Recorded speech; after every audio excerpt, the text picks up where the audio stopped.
Genocida! Genocida! Genocida do caralho!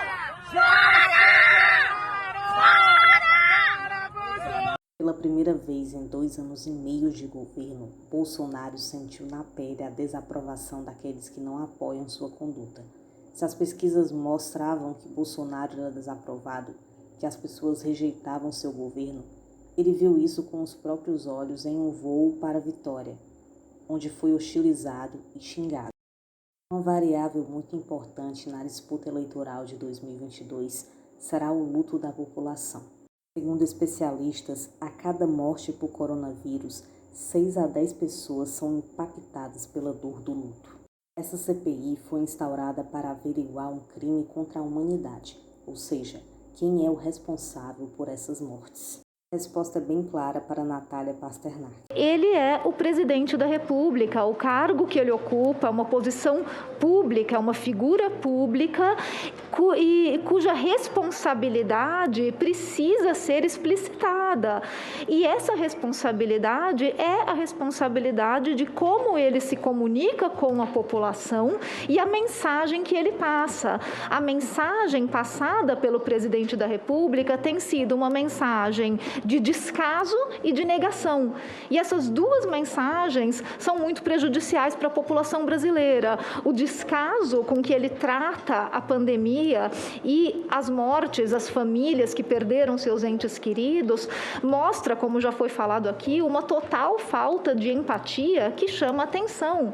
E isso acaba, inclusive, incitando discursos de ódio, de violência, uma maior politização da situação, como aquelas frases famosas de quem é de direita toma cloroquina, quem é de esquerda toma tubaína, como se medicamentos pudessem ter partido político ou orientação ideológica. Então, o discurso é muito deletério, porque é um discurso que causa uma politização, que incita o ódio, que incita a violência, e é um discurso baseado em negacionismo. Então, ao fazer esse discurso, ele cria confusão, ele cria discórdia, ele cria falsas controvérsias na ciência e pode colocar a vida de pessoas em risco, porque pessoas mudam seu comportamento de acordo com o que o presidente faz e fala. Se o presidente não usa máscara e diz que é só uma gripezinha, muitas pessoas vão seguir esse exemplo. Elas encontram, como o Cláudio colocou anteriormente, respaldo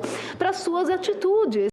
Uma deputada sintetizou bem o que foi apurado até o depoimento de Elcio Franco. Bolsonaro, para ela, não cometeu um crime de responsabilidade, cometeu um crime penal. Ao agir de modo intencional e promover o contágio das pessoas para que elas se contaminassem a fim de atingir a imunidade de rebanho. Na quinta-feira 10, o senador Otto Alencar, que vem ganhando destaque na CPI, falou sobre a possível denúncia de Bolsonaro para o Tribunal Penal Internacional em Haia. Para a CPI, chegar a esse ponto significa que o Bolsonaro cometeu um crime muito grave contra a humanidade. Não vai acabar em hipótese nenhuma. Em impeachment, você sabe que o impeachment não depende do Senado.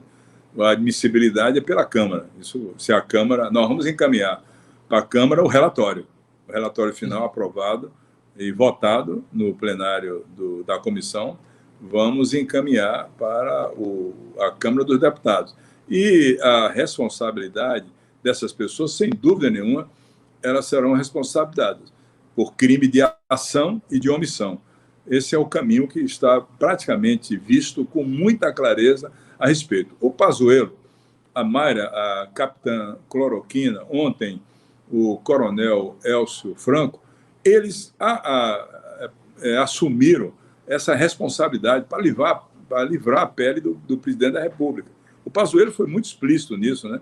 Veja que ele não participou de nenhuma reunião do Gabinete das Sombras e disse que assumia tudo para proteger o presidente da República. Tanto é que depois ele ganhou um cargo na estrutura do Palácio do Planalto, na Casa Civil, um lugar desse. Como também o Elcio Franco tem cargo, assessor especial da Casa Civil, e foi mantido a capitã Cloroquina. Então, o que o presidente fez nesse momento aí foi de segurar todo mundo. Ninguém pode ficar desamparado para não abrir o bico e me entregar. Mas nós vamos chegar certamente a isso, porque o nosso relatório, além de ser encaminhado para a Procuradoria-Geral da República, para a Câmara dos Deputados, vai ser encaminhado para a Corte de Haia, a Corte de Haia Internacional, para tomar conhecimento daquilo que aconteceu no Brasil. Percebe-se que o foco da CPI mudou. Antes, todos os depoimentos eram uma maneira de comprovar se o presidente cometeu ou não um crime em sua gestão na pandemia. Agora, nessa nova fase, eles planejam investigar se pessoas lucraram de modo indevido com a pandemia. Isso é um ponto importantíssimo, já que sabemos que houve sim um excesso no consumo de cloroquina no país, promovido diretamente pelo presidente. Existem dados, notícias, documentos que comprovam que Bolsonaro foi o grande garoto propaganda da cloroquina ao longo de toda a pandemia. Muitas pessoas se automedicaram e muitos médicos utilizaram esses medicamentos, prescrevendo-os em tratamentos privados como a própria Nise Yamaguchi. Mas é óbvio que ao comprarmos esse medicamento, alguém lucra com isso. E o maior produtor de toda a cloroquina no Brasil é o laboratório que financiou a campanha de Bolsonaro, o que pode ser até mesmo uma dívida de campanha. O depoimento de Natália Pasternak comprova que a cloroquina não possui qualquer tipo de eficácia. Não há respaldo científico para o seu uso.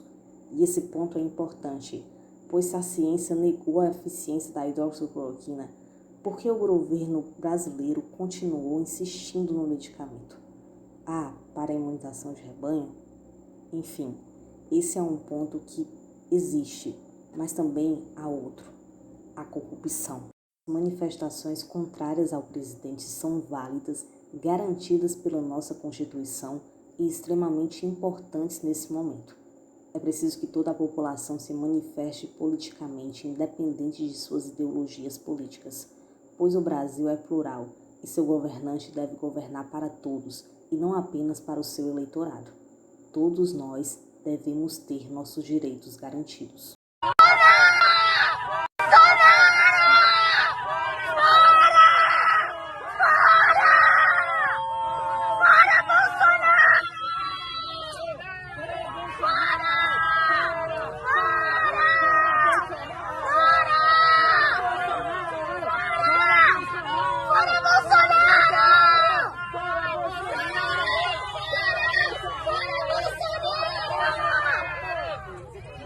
Genocida!